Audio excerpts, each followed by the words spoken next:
प्रिय छात्रों, स्वागत है आपका सियाराम अर्जुन कोचिंग क्लासेस में। देखिए, आपके लिए हम फिर से एक नया सवाल लेकर आ गए हैं जो बहुत ही ज़्यादा इम्पोर्टेंट है इस परीक्षा के लिए। जो हाई स्कूल की आने वाली आपकी परीक्षा है, इस परीक्षा के लिए बहुत ही ज़्यादा ज़रूरी सवाल है, इसलिए इसे बहुत ध्यान से समझिएगा। ये देखिए, आपकी स्क्रीन पर आ गया है सवाल। अब हम आपको बताते हैं कि जिन लोगों ने अभी तक हमारे चैनल को भैया सब्सक्राइब नहीं किया है, वो लोग हमारे चैनल को सब्सक्राइब जरूर कर लीजिए, बेल आइकन जरूर दबा दीजिए, शेयर ज़्यादा से ज़्यादा करिए, कमेंट जरूर करिए। अगर वीडियो आप लोगों को पसंद आ जाए तो लाइक भी कर देना, ठीक है। और शेयर इसलिए ज़्यादा से ज़्यादा कर दो क्योंकि आपने कभी अगर वीडियो शेयर किया है और उसी समय कोई बच्चा मान लो पढ़ रहा बैठा है, उसके सामने ये सवाल पहुंच जाता है तो उसे कितना अच्छा लगेगा।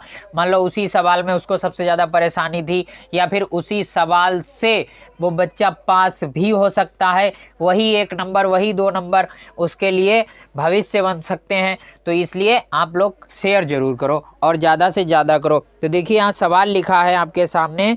क्या लिखा है कि इस आकृति में एक आकृति आपकी OACB, ये OACB एक आकृति है। देखो, जैसा कि हम चित्र में भी आपको दिखा रहे हैं, ये आपका ठीक ये इस तरह से है। थोड़ी सी बड़ी बन गई।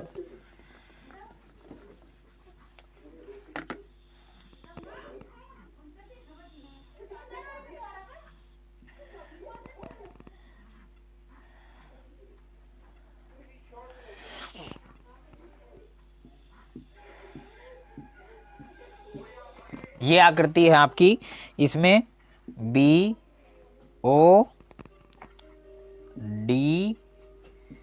AC, ठीक, ये आपका है। इसमें लिखा है कि OACB, देखो OACB यानी ये पूरा आकृति आपका केंद्र O और त्रिज्या 3.5 सेंटीमीटर।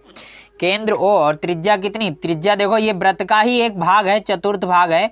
जी हाँ, इसमें त्रिज्या दी है कितनी? 3.5 सेंटीमीटर त्रिज्या है आपकी। 3.5 सेंटीमीटर वाले जो एक वृत्त का एक चतुर्थांश है, देखिए नाम दिया गया है यहाँ पर। यदि OD बराबर 2 सेंटीमीटर, OD का मतलब यहाँ से यहाँ तक कितनी है आपकी? 2 सेंटीमीटर भुजा है ये। तो आपसे कहा गया कि इस छायांकित भाग का क्षेत्रफल ज्ञात कीजिए और दूसरा आपके लिए चतुर्थांश OAB का क्षेत्रफल भी ज्ञात कीजिए। है तो कुछ नहीं है, बिल्कुल सिंपल सा सवाल है आपके लिए। बस यहाँ पर हमें थोड़ी सी बातें समझनी होगी, वो बहुत ज़रूरी हैं। सबसे पहले हम क्या करते हैं, सबसे पहले इस चतुर्थांश का क्षेत्रफल निकालते हैं। देखिए, चतुर्थांश हमारा कौन है?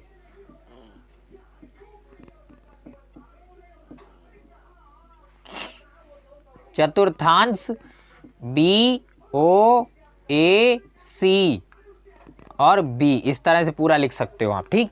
चाहे OACB इस तरह से भी लिख सकते हो, कोई भी आप लिख सकते हो। ये आपका एक चतुर्थांश है। देखो, पूरी आकृति, चतुर्थांश का मतलब होता है कि वृत्त का एक हिस्सा, यही चतुर्थांश यहाँ पर बना है, ठीक। ये वृत्त का एक हिस्सा है। कौन सा हिस्सा? चौथा हिस्सा। और जब चौथा हिस्सा है तो चतुर्थांश का जो कोण होगा वो कितना होगा? है थीटा बराबर। तो ये जो थीटा है, ये अब आपने पढ़ा है कि जो वृत्त होता है राउंड लगा के पूरा, ये यहाँ से मान लो आपने प्रकार खींचा, पूरा राउंड लगा खींचा, तो ये कोण कितने अंश का होता है? ये आपका 360 अंश का होता है। अब इन्होंने कहा केवल इतना ले लो, चौथाई। कितना ले लो? चौथाई। तो इसका मतलब है कि आपका जो कोण है वो भी चौथाई ले लिया जाएगा, है नहीं भाई? 360 है तो 360 का कौन सा हिस्सा? चौथा हिस्सा। तो 4 से आप इसे काट दो तो थीटा बराबर आपको मिल जाएगा कितना? 90 अंश। और ये हमने पिछले वीडियो में आपको बताया भी था, एक वीडियो में बताया था जहाँ पर हमने चतुर्थांश का एक सवाल लगवाया था। उसमें कहा था कि जब भी नाम आ जाए चतुर्थांश तो आप थीटा बिना सोचे समझे 90 ले लेना, वो क्लियर होता है, कंफर्म होता है, कोई दिक्कत नहीं होती वहाँ पे। उसके बाद इस चतुर्थांश की त्रिज्या जो है वो भी दी है आपको कितनी? देखिए, चतुर्थांश की त्रिज्या R बराबर दी है 3.5 सेंटीमीटर। मीटर, ये चतुर्थांश की त्रिज्या है। अब हम लोगों को क्या करना है, चतुर्थांश का क्षेत्रफल निकालना है। क्या निकालना है, चतुर्थांश का क्षेत्रफल। चतुर्थांश एक क्या है, एक त्रिज्यखंड ही तो बोला जाएगा इसे। तो आप त्रिज्यखंड का सूत्र लगा दो, यहां पर क्या लिख दो, त्रिज्य खंड का क्षेत्रफल। ठीक, इसे ये भी लिख सकते हो आप। तो क्या बनेगा, पाई आर स्क्वायर थीटा बटे 360। अब आप यहाँ थीटा का चाहो तो मान रख दो, तो पाई आर स्क्वायर थीटा का मान रख दो कितना, 90, और बटे बन जाएगा 360। जीरो से जीरो कट गया, 9 चौक 36। तो ये आपका बन गया एक नया सूत्र, क्या, कि पाई आर स्क्वायर बटे 4। ये क्या है, ये चतुर्थांश का क्षेत्रफल है, इसे याद कर लेना। ये डायरेक्ट अगर आप याद करना चाहो, क्योंकि 90 तो वो हमेशा ही होगा, तो आप याद कर सकते हो 1/4 पाई आर स्क्वायर। ठीक, अब हम लोग क्या करेंगे, यहाँ पर आर का मान रख देंगे और ये हल हो जाएगा। आर का मान रख दोगे तो ये हल हो जाएगा। देखिए यहीं पर से हल करेंगे हम इसको, पाई आर स्क्वायर बटे 4 लिखा है, यही लिख देंगे हम, क्योंकि ये तो समझ में आ ही गया कि पाई आर स्क्वायर बटे 4 कहाँ से आया। ये देखिए, अब यहाँ पर अगर आप मान रख दो, पाई का मान रख दो, पाई का मान कितना रखोगे, 22/7 गुणा आर स्क्वायर। आर का मतलब 3.5 गुणा 3.5 और बटे कितने, बटे 4 तो हैं वो अलग, चाहे वो 4 पहले लिख दो चाहे बाद में लिख दो, कहीं भी लिख दो। अब हमें क्या करना है, वैसे काट पीट के बराबर करना है। तो यहाँ पर एक बात सीख लीजिए कि पॉइंट हटता है तो नीचे उतने ही अंक बढ़ जाते हैं, उतने जीरो बढ़ जाते हैं जितने उस पॉइंट के दाईं तरफ अंक होते हैं, दाईं तरफ मतलब सीधे हाथ की तरफ। तो ये बन गया कितना, 22/7 गुणा 3.5 और बटे 4 तो है 10 और आ जाएगा, और 3.5 बटे 10, इसका भी 10 आया, इसका भी 10 आया। क्यों, क्योंकि पॉइंट हटाने का ये नियम होता है कि पॉइंट के बाद जितने भी अंक है उतने जीरो लगा दो, संग में एक लगा दो, एक जरूर लगाना है, केवल जीरो नहीं लगाना। तो अगर एक है तो एक जीरो वाली संख्या, एक जीरो वाली संख्या सबसे पहली कौन सी होती है, 10, तो 10। अगर 2 अंक होते तो 2 जीरो वाली सबसे पहली संख्या कौन सी होती है, 100, तो 100 लिखते। कहने का मतलब एक अंक है तो एक जीरो, 2 अंक है तो 2 जीरो, 3 अंक है तो 3 जीरो, लेकिन पॉइंट के दाईं तरफ, उस तरफ। ठीक, याद याद रखना। अब क्या करना है, अब ये पॉइंट हट गया, क्योंकि ये 10 जब आ जाता है समझ लो फिर पॉइंट नहीं रह जाता आपका, फिर ये बन गया कितना, 35। अब आप काटना चाहो तो काट दो, देखो 7 पंजे 35 कटा, 5 एकम 5, 5 दूनी 10, एक ऊपर कटे एक नीचे, याद रखना। 2 से 22 काट दो, 2 एकम 2, 2 एकम 2, ये बच गए, इन्हें काट लो, 2 से काटो जैसे इसे, वो 5 से काटो, सॉरी, 5 सत्ते 35, 5 दूनी 10। अब ऊपर बचा है हमारा क्या, ऊपर बचा 11 गुणा 7 और नीचे बचा है केवल 2, है नहीं। तो 11 सत्ते 77, अभी 2 के बाद 4 और बचा है यहाँ पर, ये देखिए ये वाला 4 अभी बचा है, कटा नहीं है। ठीक, तो ये बन गया आपका कितना, 11 सत्ते 77 बटे 8 सेंटीमीटर स्क्वायर, क्योंकि क्षेत्रफल का मात्रक यही होता है। तो ये निकल के आ गया क्या, आपका चतुर्थांश का क्षेत्रफल निकल के आ गया। जब चतुर्थांश का क्षेत्रफल निकल के आ गया और हमसे पूछा गया इस छायांकित भाग का क्षेत्रफल अब दूसरी बार में है, तो ये तो पहला आंसर हो गया। सेकेंड आंसर हमारा क्या बनेगा वो भी ध्यान से समझ लीजिए। देखिए यहाँ पर ये आप लोगों को पूरा सवाल समझ में आ गया होगा। अब आगे देखिए इसके आगे क्या होता है।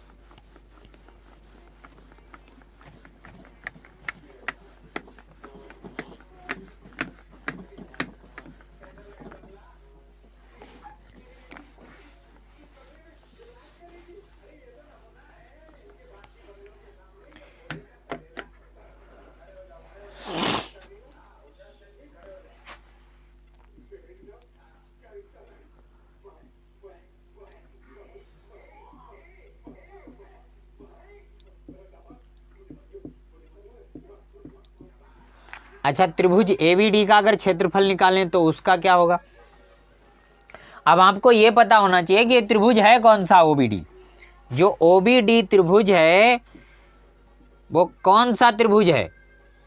ओबीडी आपका समकोण त्रिभुज है। क्यों क्यों है ये समकोण त्रिभुज?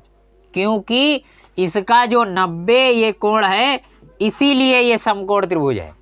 जिस त्रिभुज का एक कोण 90 अंश होता है उसे समकोण त्रिभुज कहते हैं, और उसमें जो सीधी भुजा होती है वो उसकी ऊंचाई होती है, और नीचे वाली भुजा उसकी आधार कहलाती है। क्या कहलाती है? ऊंचाई। तो यहाँ पर ओडी जो है आपकी वो क्या है? वो आपकी ऊंचाई है, और वो है कितनी? 2 सेंटीमीटर। और जो आपकी ओबी है वो आपका क्या है? वो आपका आधार है, और वो है आपका कितना? 3.5 सेंटीमीटर। समझ रहे हो इसे? तो इसका क्षेत्रफल हमें अलग निकालना पड़ेगा। क्यों? क्योंकि हमें इस छायांकित भाग का क्षेत्रफल चाहिए ना, और छायांकित भाग का क्षेत्रफल तभी मिल सकता है जब पहले चतुर्थांश का मिल जाए और उसमें से ये त्रिभुज वाला इतना कम कर देंगे। है, आप ध्यान से देखो इस आकृति को, हमने ये आकृति बनाई आपके लिए। ठीक, ये आपका क्या है? पूरा एक चतुर्थांश है। समझे रहे ना इसे ध्यान से? ये पूरा एक चतुर्थांश है। फिर हमने आपसे कहा कि यहाँ से हमने एक त्रिभुज डाल दिया, यहाँ से, तो बचा हुआ जो हिस्सा है ये चाहिए। तो ये कैसे चाहिए? कि पूरा पहले आप बनाओ एक चतुर्थांश और उसमें से इतना कम कर दो, इतना कम कर दो। देखो ये क्या बचा? ये आपका इसी तरह छायांकित भाग बचा। तो कहने का मतलब है कि चतुर्थांश में से त्रिभुज का क्षेत्रफल घटाना पड़ेगा, इसीलिए हमें त्रिभुज का क्षेत्रफल पहले निकालना पड़ेगा, और निकालेंगे तभी जब हमें त्रिभुज के क्षेत्रफल का सूत्र पता होगा। तो त्रिभुज के क्षेत्रफल का क्या सूत्र होता है? 1/2 आधार गुणा ऊंचाई। तो यहाँ पर मान रख दो 1/2 आधार कितना है? ओबी। ऊंचाई कितनी है? ओडी। मान रख दीजिए 1/2। ओबी आपका कितना है? 3.5। ओडी कितनी है? 2। अब आप क्या करो, 2 से 2 तो कट गया, तो ये आंसर आ गया कितना? 3.5 सेंटीमीटर स्क्वायर। ये आ गया इस त्रिभुज का क्षेत्रफल। अब हमें चाहिए क्या? छायांकित भाग का क्षेत्रफल, है नहीं? छायांकित भाग। तो यहाँ पर लिखिए, आप क्या लिखोगे? यहाँ पर लिखोगे आप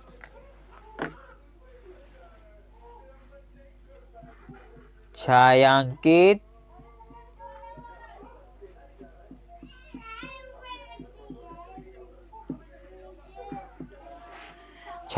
भाग का क्षेत्रफल। ठीक है, तो ये है छायांकित भाग का क्षेत्रफल। इसके आप क्या लिखोगे? इसे आप लिखोगे चतुर्थांश का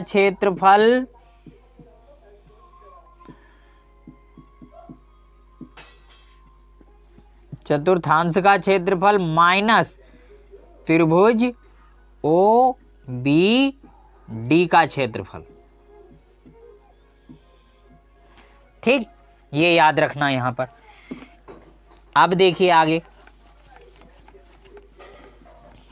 यहां पर बस यही हमें करना है, क्योंकि ये मान तभी निकल सकता है जब हम लोगों को ये दोनों क्षेत्रफल पता होंगे। कौन कौन से? चतुर्थांश का क्षेत्रफल और त्रिभुज का क्षेत्रफल।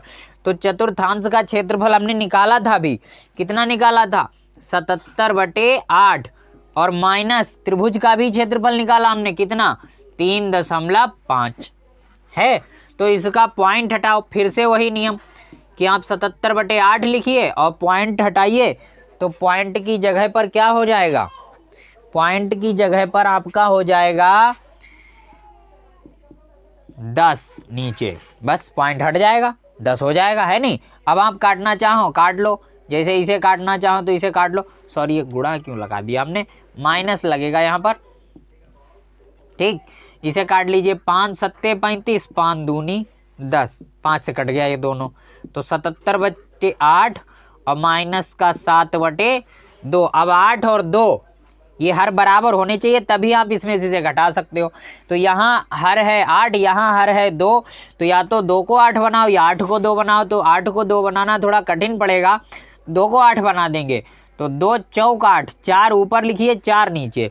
तो यहाँ पर आप लिख सकते हो कि 4 से अंश तथा हर में गुणा करने पर, 4 से अंश तथा हर में गुणा करने पर, ठीक। तो ये हो जाएगा कितना, 77/8 और माइनस का 7 चौक कितना हो जाएगा, 28/8 और 77 में से आप 28 घटा दीजिए, आपका आंसर आ जाएगा कितना, 49/8 सेंटीमीटर स्क्वायर। यही था आपका क्या, यही था आपका जो छायांकित भाग उसका क्षेत्रफल। छायांकित भाग देख लीजिए, जहां पर लाइनें खींची हैं वही आपका छायांकित भाग कहलाएगा, ठीक है। तो हमें उम्मीद है आप लोगों को हमारा ये पूरा वीडियो समझ में आया होगा और आप लोग इस पर आधारित कोई भी सवाल आ जाएगा तो उसे छोड़कर नहीं आएंगे, परीक्षा में हल जरूर करेंगे। तो मिलते हैं अगले वीडियो में, तब तक आप लोग हमारे चैनल से जुड़े रहिए, हमारे चैनल के हर वीडियोस को लगातार देखते रहिए और जो भी आपको अच्छा लगे वो हमें कमेंट करके बताते रहिए कि हमारा वीडियो कैसा लगा। और अपने माता पिता के चरण डेली स्पर्श करते रहिए, क्योंकि इनसे बढ़कर दुनिया में कोई नहीं होता। इनका आशीर्वाद मिल गया, समझ लो दुनिया की हर दौलत आपके कदमों में है, क्योंकि दौलत कुछ होती ही नहीं है। दौलत ये तो सब एक केवल बहाना है इस दुनिया में आने का। सच्ची दौलत है माता पिता का प्यार, उससे बड़ी कोई दौलत नहीं होती। इसलिए उससे कभी वंचित मत होना, हमेशा लेते रहना। माता पिता से कभी नाराज़ नहीं होना, उनसे हमेशा बातचीत करते रहना, कभी उनको अकेला पन्ना महसूस हो, ठीक। तो मिलते हैं अगले वीडियो में, तब तक हंसते रहो, मुस्कुराते रहो, देखते रहो सियाराम अर्जुन कोचिंग क्लासेस।